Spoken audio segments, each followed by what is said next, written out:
But Connor McDavid, #1, top 20 center right now in the NHL.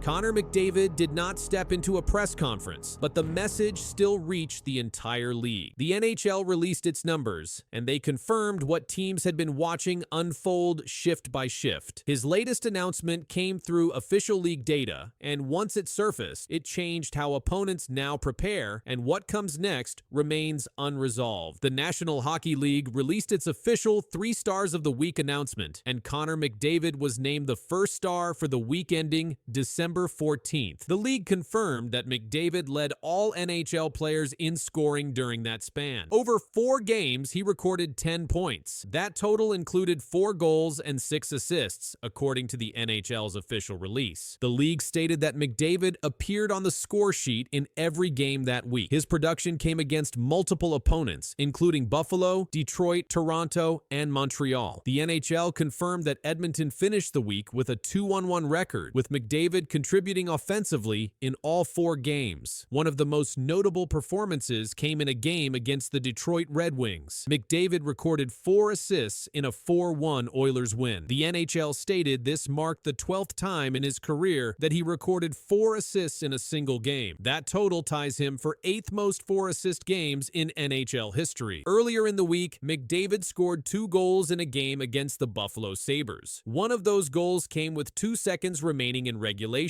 tying the game and forcing overtime. The NHL confirmed Edmonton later lost that game 4-3 in overtime, but McDavid finished with multiple points. The league also reported that McDavid posted 3 points in a 6-3 win over the Toronto Maple Leafs. He scored twice and added an assist in that matchup. His final game of the week came against the Montreal Canadiens, where he recorded 1 assist despite Edmonton's 4-1 loss. According to NHL data, 8 of McDavid's 10 points during the week came at even strength. His performance placed him at the top of the league's weekly scoring chart. The NHL release confirmed that no other player recorded more points during that period. Following the announcement, McDavid's season totals were also updated. Through 33 games, he had 18 goals and 34 assists, totaling 52 points. The league listed him among the top scorers in the NHL at that time, ranking first in assists and near the top in total points. The NHL's announcement placed McDavid ahead of Detroit goaltender John Gibson and Minnesota center Joel Eriksson Ek, who were named the 2nd and 3rd stars of the week. The recognition reflected league-tracked performance metrics compiled during the December 8th to December 14th window, and the numbers made one thing clear, but the story did not stop there. The weekly honor did not come from a single dominant night alone. The NHL release emphasized consistency. McDavid produced in all 4 games, against different opponents and under varying game conditions. His points came in wins, losses, regulation play, and overtime situations. The league also noted that McDavid's 4-assist performance against Detroit tied him with several historical names on the NHL's all-time list for 4-assist games. The NHL confirmed he now sits tied for 8th in league history in that category. That statistic is tracked across the entire history of the league, not just the modern era. At the time of the announcement, McDavid was serving as captain of the Edmonton Oilers. The NHL's season data listed him as a primary offensive driver for the team. His point production directly accounted for a significant portion of Edmonton's goals during the week. The Oilers' 2 wins, 1 loss, 1 tie record during that span reflected games where McDavid factored into the outcome on the score sheet each night. The NHL's official summary stated that Edmonton did not record a single game that week without McDavid registering at least 1 point. The 3 Stars of the Week recognition is determined by league officials based on measurable performance metrics. These include goals, assists, points, and game impact tracked by official scoring data. McDavid's 10 points led all NHL skaters during the December 8th to December 14th period. The announcement placed McDavid above John Gibson, who recorded 2 shutouts during the same week, and Joel Eriksson Ek, who posted 7 points in 4 games. Despite strong performances from both players, the NHL confirmed McDavid finished first in weekly scoring, securing the top position. As the league updated its season statistics following the announcement, McDavid remained near the top of every major offensive category. The numbers were released without commentary, without prediction, and without speculation. The announcement itself served as the statement, and for teams preparing to face Edmonton next, The data carried weight that extended far beyond 1 week. Yeah, confidence is a real thing, and when you don't have it, the game gets pretty tough. So the group feels pretty confident right now. Guys, as individuals, are starting to play a little bit better, starting to see some results, and feeling good about themselves, as you said. Something shifted inside the Edmonton Oilers, and it hit fast. Connor McDavid said the locker room feels different, and that single line sent a sharp wave through the hockey world. 2 big wins, a hat trick, a sudden rise in energy around the team. Something changed behind those doors, and the signs are now showing on the ice. But the full picture has only started to come out. The story around the Edmonton Oilers changed quickly after 2 strong wins. The team had been working through pressure, but the mood inside the room shifted after those games. Connor McDavid said the locker room feels different now. That statement came after back-to-back blowout wins that gave the group a new level of energy. His words pointed to a real change inside the team, and people paid close attention because the timing lined up with a clear jump in play. In the 9-4 win over Seattle, McDavid scored a hat trick and added 1 assist. The report confirmed that performance and showed how strong the offense looked in that game. His speed stood out. His touches turned into chances. The team moved well as a group, and the win became one of their biggest of the stretch. That kind of score placed focus on the team's push and added weight to McDavid's message about the mood in the room. The results showed on the scoreboard, and that added even more interest to what was happening behind the scenes. Reports also noted that the 2 blowout wins came at an important moment. The room feels different now. That quote came after the pair of wins sparked what the outlet called a sudden revival. The shift was clear, and the timing made the comment even stronger. Back-to-back games with full control, strong offense, better tone inside the group. McDavid's message did not claim anything about the future. It focused only on what he saw in the room after those wins. The facts were simple. The team looked faster. The team looked more connected. And the team had 2 major wins in a row with strong scoring from the top line and support throughout the lineup. His hat trick showed how the offense opened up. But the bigger point was the energy around the team. That part made people look closer, because a shift like that often connects to something larger, and the next steps carried even more interest as the story moved forward. The reaction inside the league grew after McDavid's comments came out. The focus stayed on the exact changes he described. The outlet explained that his message came right after the team showed strong control in both games. It also noted how the results pushed talk about a real shift inside the group. The story kept attention on the quote because it was direct and clear. The room feels different now. That single line set the tone for what came next. The second strong win continued that same path. The Times of India piece said the back-to-back wins sparked a sudden revival. Those were the words used in the report. It linked the wins directly to the new tone inside the group. That connection held attention because the timing lined up so cleanly. The change did not come from guesswork. It came after specific games, clear results, and clear actions on the ice. Every detail pointed to the same thing. The team felt a shift, and the top player confirmed it. There was also growing interest in how the team would respond after this stretch. The reporting never claimed a long-term outcome. It only showed the facts from the games and the comments that followed. McDavid spoke after the wins and described the mood. The team's play matched his state. The data from the games supported the report. The story built from what the articles recorded, and each detail added weight to the shift inside the team. The tone inside the room became part of the larger picture, and the next stage of the season carried even more focus as people waited to see what would come after this sudden rise. Pierre LeBrun and Darren Dreger, usually guys, it takes a month or 2 before we get into the trade rumors of good players on struggling teams coveted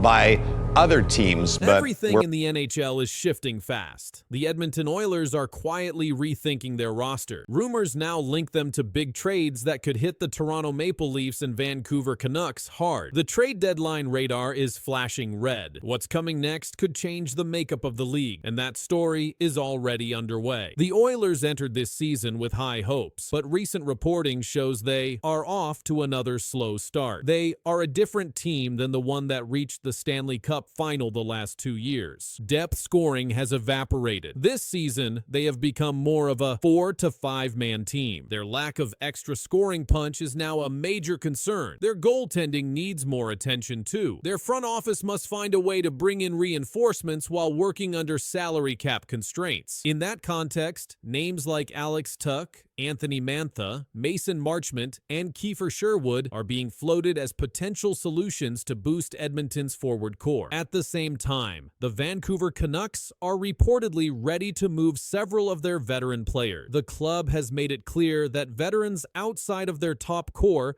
outside H. Philip Hronek and Quinn Hughes, are available for trade. Unrestricted free agents and non-core veterans such as Sherwood, Derek Forbort, Teddy Bluger, and former Oilers forward Sherwood again have been listed among those who could be moved before the deadline. Some of these names, like Sherwood, overlap with Edmonton's wish list. That convergence could set up serious trade discussions involving the Canucks and Oilers, with ripple effects across the league. Across the Atlantic in Toronto, the Maple Leafs are facing their own crossroad. Their offseason changes, including shedding some star contracts, were meant to shift the club identity. The goal was broader team balance, not reliance on a few stars. That proposed swap has drawn attention. On the surface, it might reduce salary burdens and give both players a fresh start. Some believe it only helps Edmonton with the reduction in salary. Still, that deal might not dramatically improve either club. Some analysts argue it doesn't move the needle. Meanwhile, for the Canucks, the pressure is rising on their core players like Quinn Hughes. Trade speculation has intensified. Some outside teams, including a franchise from the league's elite group, have reportedly shown serious interest in Hughes. If Vancouver opts to rebuild rather than retool, the timing could align with Edmonton's need. That could make the Oilers a logical target for assets that Vancouver might move. The NHL trade market has sparked widespread buzz this week. Several rumor roundups list Edmonton, Vancouver, and Toronto as three of the most active teams. Some insiders even link the Oilers with a potential goaltender trade. Names like Jordan Binnington are being floated. That signals the club may be preparing more than one major move. If those moves come together, forward depth, defense, or goaltending, the Oilers front office under Stan Bowman could reshape the roster dramatically. For Toronto and Vancouver, the calculus is different. Both must weigh short-term performance versus long-term restructuring. The balance is delicate. The next few weeks could see surprise moves. The deadline looms. The buzz is rising. The Oilers front office seems to be cooking something major. Fans across three cities, Edmonton, Toronto, Vancouver, are watching closely. The implications go beyond a single trade. The balance of power in the league could shift. Trade proposals are circulating. Rumors are building. The official moves may come soon, and when they do, the NHL landscape might look different. Has insiders stunned because Montreal may be closer to landing a star center than anyone expected. First thing I'd tell you is the Habs, O-Dog,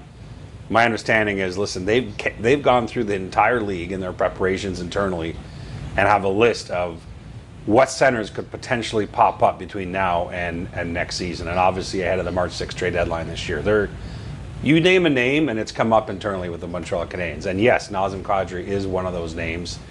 I think the Habs would have interest in him. Nazem Kadri's name has become one of the most active in NHL trade circle. The Calgary Flames sit at 2-8 and 1-11 games, their worst start in years. Kadri leads the team with 8 points in those contests and is now just 4 games away from reaching the 1,000-game milestone in his NHL career. Despite his performance, the growing instability inside Calgary has sparked league-wide trade speculation. According to multiple reports, the Montreal Canadiens are one of several teams exploring center options. TSN insiders Pierre LeBrun and Darren Dreger confirmed that Montreal continues to search for a true second-line center to strengthen their roster. LeBrun noted that if Calgary ever decides to move Kadri, the Canadiens would be a logical fit. However, both analysts emphasized that the Flames are nowhere close to making that decision. Kadri's contract remains a significant fact. He is signed through 2029 with a $7 million cap hit. Originally protected by a full no-move clause, his deal has now shifted to a 13-team no-trade list, meaning Montreal could technically pursue him if they are not on that list. That adjustment alone has created a surge of interest, as it gives general manager Kent Hughes new room to maneuver. Still, there are clear limits to how far the Canadiens are willing to go. Frank Saravalli stated on Bleacher Report's Insider Note that Montreal's top 2024 first-round pick, Michael Hague, is completely off the table. When asked Asked about the possibility of including Hage in a Kadri trade, Saravalli replied directly, "No, it's not." He described Hage's early NCAA season at Michigan as pretty special so far, adding that Montreal have to be thrilled with yet another interesting prospect in their pipeline. But the tension continues to build. Calgary's early slump and internal struggles are drawing league attention. Montreal's need for a proven center only fuels the speculation further, and as the Flames face mounting pressure to fix their season, observers can't help but wonder, could Kadri's 1,000th game be one of his last in a Flames jersey? The next few weeks could decide whether Nazem Kadri stays in Calgary or joins Montreal. League insiders say Flames GM Craig Conroy is under pressure as the team sits 2-8-1, their patience running out. Kadri leads the roster in scoring and is just 4 games from his 1,000th NHL appearance, yet his name dominates trade discussion. Montreal's GM Kent Hughes continues searching for a proven second-line center behind Nick Suzuki. Players like Christian Dvorak and Jake Evans haven't provided consistent offense, making Kadri a logical fit. His $7 million cap hit through 2029 complicates talk, and any deal would likely need Calgary to retain salary or take contracts back. Still, Montreal's cap flexibility after moving Carey Price's contract to long-term injured reserve keeps them in position to act. TSN's Pierre LeBrun reports the Flames aren't close to trading Kadri, but Montreal has done its homework, monitoring his leadership and playoff experience. Head coach Martin St. Louis values that intensity. Insiders say Hughes won't sacrifice the rebuild for short-term gain, giving Montreal leverage as Calgary's slump deepens. Kadri's looming 1,000th game adds tension. It could come in a new uniform if talks advance. For now, both clubs wait, and every Calgary loss makes a move feel closer. If you're a Habs fan, then rookie Ivan Demidov needs no introduction. The Montreal Canadiens announced the signing of the 19-year-old Russian forward to the utter jubilation of fans. The 19-year-old Russian player's flight was the most tracked in the world. Something shocking is happening in Montreal. 19-year-old Ivan Demidov is racing past every other rookie in the league. His early performance has already pushed him to the top of the Calder Trophy watch list. Analysts call his rise remarkable. The data says it's real. This is the crazy reason why Ivan Demidov might win the Calder Trophy. 3 times in NHL history, a team has won the Calder Trophy in consecutive seasons. The last occurrence happened in 1968 when the Boston Bruins accomplished this feat. The Montreal Canadiens now sit in position to become the 4th franchise to achieve this milestone. Lane Hutson won the award in 2025. Ivan Demidov leads all rookies in scoring through October 2025. Folks, we have a Calder Trophy race. Ivan Demidov is right back in it. 9 points in 10 games to start the season. Ivan Demidov has 9 points through his first 10 NHL games in the 2025-26 season. He has scored 2 goals and recorded 7 assists. This places him first among all rookies in scoring. Demidov became the first Canadiens rookie to score 9 points in his first 10 games since Stephen Lebeau in 1989-1990. On October 25, 2025, Demidov recorded his first 3-point game in the NHL. He scored 1 goal and added 2 assists in a 4-3 victory over the Vancouver Canucks. Montreal Canadiens captain Nick Suzuki commented on Demidov's play. "He's a great player on the power play," Suzuki said. "His poise and vision, he's always finding play, finding seams. He's got a good shot, and he's probably run every single power play he's ever been on, so he's got a lot of reps on those." Head coach Martin St. Louis moved Demidov to the first power play unit before the game against Vancouver. St. Louis explained his decision. "I've known all along that Demi can play on the first power play," St. Louis said. "I got to a certain point with Demi where I felt like he had showed me that he's willing to play on the other side of the game, the defensive game, and he's bought in, and he's actually very attentive and trying to keep getting better." The Canadiens' power play statistics improved after adding Demidov to the first unit. Without Demidov on the first power play unit, Montreal averaged 93 shots per 60 minutes. With Demidov, the team produces 125 shots per 60 minutes. This represents a 34% increase in shot production. High danger scoring chances also increase. Without Demidov, the Canadiens generated 22 high danger shots per 60 minutes on the power play. play. With Demidov, they produce 36 high-quality chances per 60 minutes. This equals a 63% increase in dangerous scoring opportunity. Demidov currently plays 13 minutes and 47 seconds per game on average. He skates on a line with Alex Newhook and Oliver Kapanen at 5-on-5. NHL conducted a preseason poll for the 2025-26 Calder Trophy race. 15 voters participated in the poll. Demidov received 74 voting points. He earned 14 first-place votes. Matthew Schaefer of the New York Islanders finished second with 39 points. Jimmy Snuggerud of the St. Louis Blues placed third